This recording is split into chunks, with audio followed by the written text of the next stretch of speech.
Today, the family of Patrick Lyoya braces for trial as a jury will soon decide if a former Grand Rapids police officer is guilty of second-degree murder. And that does top our news this noon. Thank you for joining us. I'm Rhonda Walker. I'm Jason Colthorpe. The trial for former Grand Rapids officer Christopher Schurr is now underway.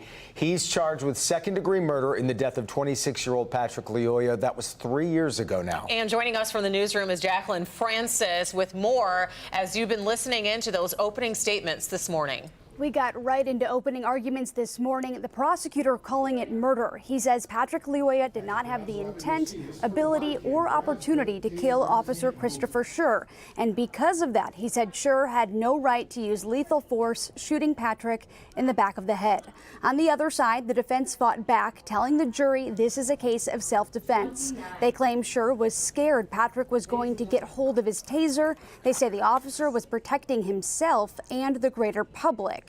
Let's take a quick listen, starting with prosecutor Chris Becker. It was not justified. It was unreasonable. Patrick never had an intent to do any harm to the defendant. Police officer can't commit murder. They're no different than anybody else. They're no different than any citizen. They can commit murder, and that is what happened back in April of 2022. The evidence will show that Officer Christopher Schurr did everything he could to avoid using deadly force.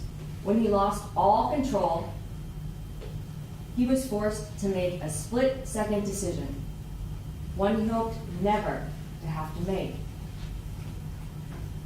He didn't choose to take a life. He chose to save his own.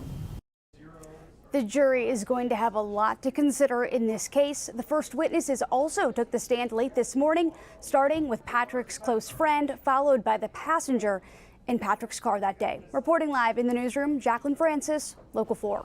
All right, Jacqueline, thank you.